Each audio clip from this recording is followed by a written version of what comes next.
बिस्मिल्लाहिर्रहमानिर्रहीम। अस्सलाम वालेकुम सामीन। आज नावल को हम देखेंगे उर्दू अदब की मुख्तसर तरीन तारीख में, जो कि डॉक्टर सलीम अख्तर ने लिखी है, कि वो नावल के हवाले से क्या कहते हैं। अगरचे उर्दू में नावल की उम्र एक सदी से कम नहीं बनती और इस अरसा में सैकड़ों नावल लिखे गए, लेकिन ज़िंदा रहने वाले नावलों की तादाद ज़्यादा ना निकलेगी। उधर पाकिस्तान में तो हाल और भी पतला है। बिला मुबालगा अच्छे नावल एक हाथ की उंगली पर गिने जा सकते हैं। इब्तिदा में मौजू फसादात रहा, चुनाचे एम असलम, रक्स इब्लीस, रशीद अख्तर नदवी, 15 अगस्त, नसीम हजाजी, हाक और हून से लेकर कुदरतुल्लाह शहाब के नावलेट या खुदा तक बहुत कुछ लिखा गया। उनमें से मौखरुज़ ज़िक्र बहुत नज़ाई साबित हुआ। तरक़्क़ी पसंदों ने इसके खिलाफ जो कुछ लिखा वो महज नज़रियाती इख्तिलाफ़ात की बिना पर ही ना था, बल्कि क्योंकि बाज़ एतराज़ात फ़नी नौइयत के भी थे। बाकी नावल इस काबिल भी ना थे कि उनका बतौर ख़ास कोई नोटिस ही लेता। उनमें ना तो कोई गहराई थी, ना फ़सादात से वबस्ता पेचीदा अवामिल व मुहर्रकात के बारे में किसी गहरी बसीरत का एहसास होता है। मौज़ूआत के लिहाज से जायज़ा लेने पर तारीख़ी, रोमानी और माशरती नावल सबसे ज़्यादा मकबूल नज़र आते हैं, और मुल्क में नावलों की पस्त मियारी का सबसे बड़ा सबब भी यही नावल है।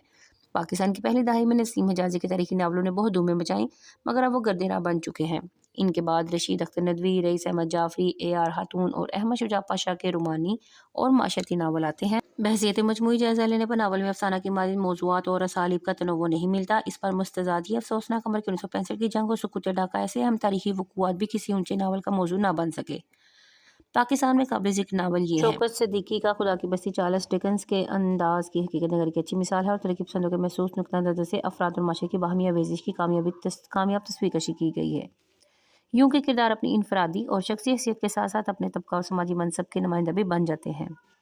मुमताज़ मुफ्ती के तवील तरीन नावल अलीपुर का एली के बारे में ये कहा जाता है कि ये खुद मुसन्निफ की अपनी और उनके ख़ानदान की दास्तान है, बल्कि इस नावल के बाज़ किरदार तो अभी तक बकीद ख़याल भी हैं। अगर ये सही है तो इसमें हकीकत कितने फ़ीसद है और नाकर्दा गुनाही की फैंटेसी कितनी। जहाँ तक इसकी तकनीक का ताल्लुक है तो गैर ज़रूरी तफसीलात और गैर मुतल्लिक़ वाक़ियात की बिना पर एली पर बाज़ औक़ात ऐसी सुस्त रफ्तार पैसेंजर गाड़ी का गुमान होने लगता है जिसमें ठंडा पानी पीने के लिए कहीं स्टेशन ही ना आता हो। कॉलेज नोटिस की तरह हर बाब में ज़िमनी उन्वानात भी अच्छे नहीं लगते। अगर वाकई तमाम नावल ख़त्म कर ले तो ये इलाक़ी सबक हासिल होता है कि तवालत दलील की अज़मत नहीं। अब्दुल्ला हुसैन और उनका तवील नावल उदास नस्लें एक अजूबा से कम नहीं। जिस शख्स की एक सतर तक न छपी थी और जो हर लिहाज से गुमनाम था, उसका पहला नावल ही सुपर हिट साबित होता है। अब्दुल्ला हुसैन ने वसी कैनवस पर ज़िंदगी का मुशाहदा किया है। अजीज़ अहमद ने उर्दू अदब को आग, ऐसी बुलंदी ऐसी पस्ती, शबनम और गुरेज ऐसे नावल दिए हैं। ये नावल जदीद तकनीक के उसूलों को मलहूज़ रख कर लिखे गए हैं और ज़िंदगी का हकीकत पसंदाना तज्ज़िया किया गया है। अजीज़ अहमद किरदार निगारी में इंसानी नफ्सियात के पीछोखम की तफसीर कशी करते हैं, इसलिए ज़िंदा किरदार तख्लीक करने पर कादिर हैं।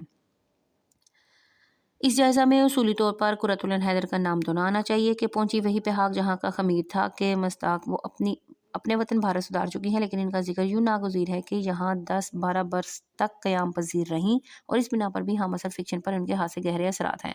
अगरचे मेरे भी सनम हानम ने भी खासी शोहरत हासिल की थी, लेकिन आग का दरिया बिलाशुबा उर्दू नावल निगारी में एक अजीम तजर्बा की हैसियत रखता है। सदियाँ एक ऐसे आफाकी समुंदर की सूरत अख्तियार कर लेती हैं जिसमें इंसान का आलिम इधर डूबे तो निकले ऐसा होता है। कैनवस इतना वसी है कि आग का दरिया एक बेकरार समंदर बन जाता है जिसमें मुख्तलिफ फ़लसफ़ों के दरिया और उलूम की नदियाँ आकर गिरती हैं। इसलिए जब तक तह में ना जाओ मोती ना मिलेगा, लेकिन तह में जाने वाले शनावर कितने।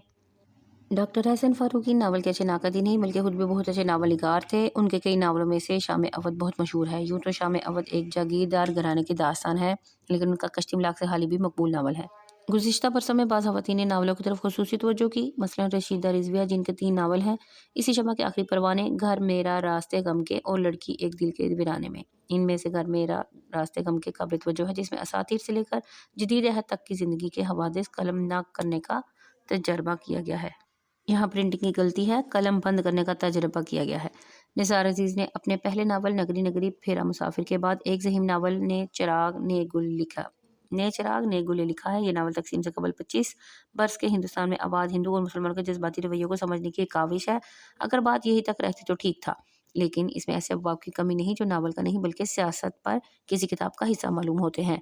मुसन्निफ़ा ने क्योंकि इस नावल की तैयारी के लिए बहुत रिसर्च की थी, इसलिए वो सारा मुताला नावल में गैर मुनासिब मकामात पर बखेर दिया। नतीजा में ये नावल इतना अच्छा न बन सका जितना मौजू की हदूद में रहकर और मशहूर ज़ाविये से बचकर लिखने से बन सकता है। और आखिर में आते हैं बस्ती की तरफ। इंतज़ार हुसैन का बस्ती जदीद नावल निगारी में एक अहम तजर्बा है। इंतज़ार हुसैन ने इसमें अजब तासराती फ़िज़ा की तश्कील की है, जिसमें फ़्लैशबैक ने मज़ीद गहराई पैदा की है। बस्ती बेजड़ लोगों का अलमिया है, ऐसा अलमिया जो गैर यकीनी सियासी हालात और अदम तहफ़्फ़ुज़ के एहसास से जन्म लेता है। इंतज़ार हुसैन ने उसलूब बदल कर नावल में जज्बात की मुख्तलिफ जिहाद पैदा करने की कामयाब कोशिश की है। بغیر پلاٹ اور غیر روایتی کرداروں والا یہ ناول اسرا افرینی میں کامیوں کے پلیگ سے کسی طرح بھی کم نہیں۔ نیکسٹ ویڈیو کے لیے اللہ حافظ۔ ویڈیو کو لائک کی